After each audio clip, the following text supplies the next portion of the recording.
Hello there. As Israel gears up towards the anticipated incursion into the Hamas-held Gaza Strip, they would be well advised to do this.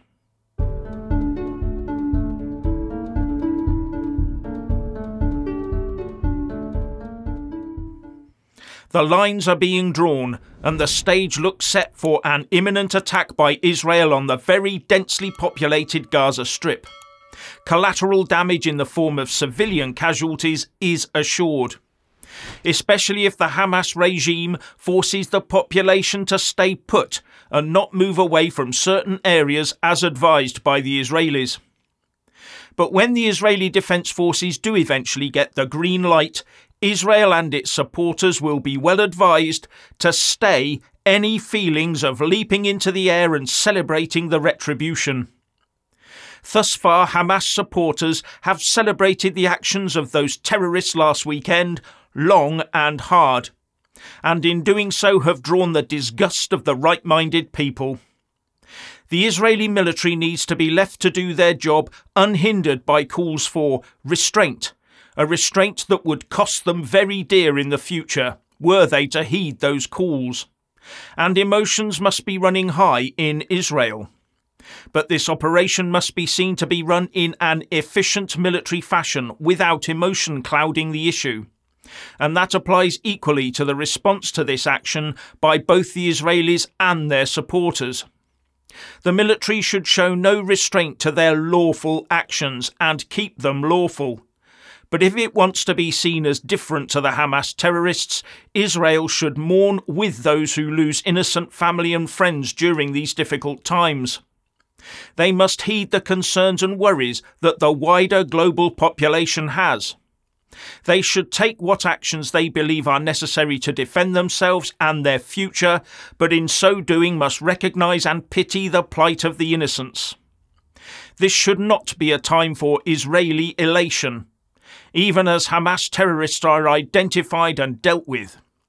It should be met with a quiet satisfaction of a job well done. We were forced to do this while the enemy hid behind skirts and cots must be the response.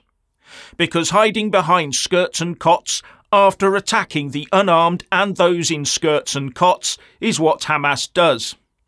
And Hamas supporters are gleeful in their very public show of not just defending but championing Hamas terrorist acts of barbarity.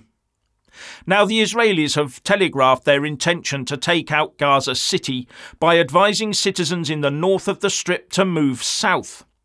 So in the main, anyone left in Gaza City with children will either have been forced to stay there by Hamas or they do so of their own choice. Now, I know cramming more people into the south of the Gaza Strip will not be pleasant, but at least Egypt has said it will allow aid to pass through the Rafah border crossing point into Gaza. But it will not allow Gaza citizens to cross into the Sinai Peninsula and claim refugee status. In fact, the Gaza-Egyptian border has been closed ever since Hamas took over, due in part to the historical links Hamas has with the Muslim Brotherhood. Now, Egypt claims it is keeping the border closed on the grounds that they claim Israel wants to empty Gaza into Egypt permanently, even though the US President Joe Biden is pushing for a humanitarian corridor from Gaza into Egypt. But the Egyptians fear that far from being a humanitarian corridor to allow the innocent to flee, it would become a means of permanently exiling Palestinians. So those innocents, potentially with some Hamas terrorists amongst them hoping to escape, must stay and remain at risk. Because the only other things that border on the Gaza Strip are Israel itself and the sea. Now, maybe President Fattah al-Sisi of Egypt is hoping that by keeping civilians inside Gaza, it might make Israel think again, or at least limit its actions. Or maybe he's playing a more pragmatic geopolitical game with its powerful neighbour, to keep Gaza as a thorn in the side of Israel maybe. Or it could be down to the constant attacks by Islamic militants who want an ISIS caliphate against Egyptian forces on the Sinai Peninsula, the Sinai insurgency as it's called. Just 4 days ago it was reported that 4 police officers were killed in such an action. I doubt Egypt wants the Gaza kettle to boil over into Egypt for many a reason. With the question being, by not allowing refugees, is President el-Sisi also to blame for the death of the innocents? At the end of the day, the ordinary people of Gaza are being used as political pawns in a game of proxy wars and actions, but it seems that no one is prepared to take them out from there. Now, Egypt has warned Israel not to take disproportionate action against the Palestinians. But one wonders what he'd do should a hefty proportion of the Gaza Strip population of 2 million people try to breach that border to seek safety. Anyway, back to point.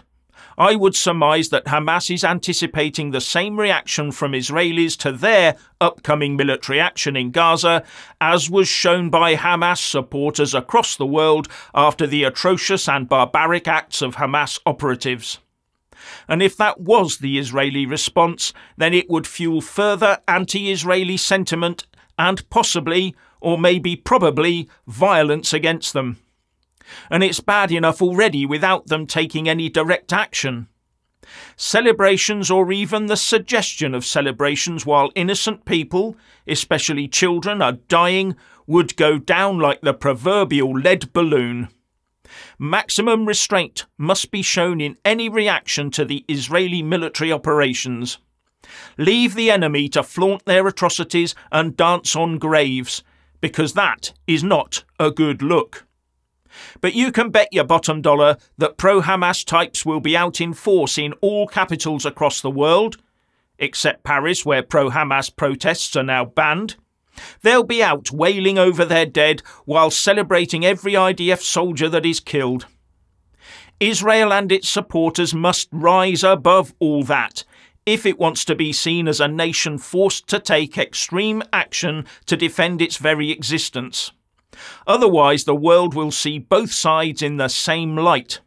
And as Israel is the most powerful of the two, it could turn it into a David versus Goliath moment in people's minds, where many people, especially the Brits, always choose to back the little guy.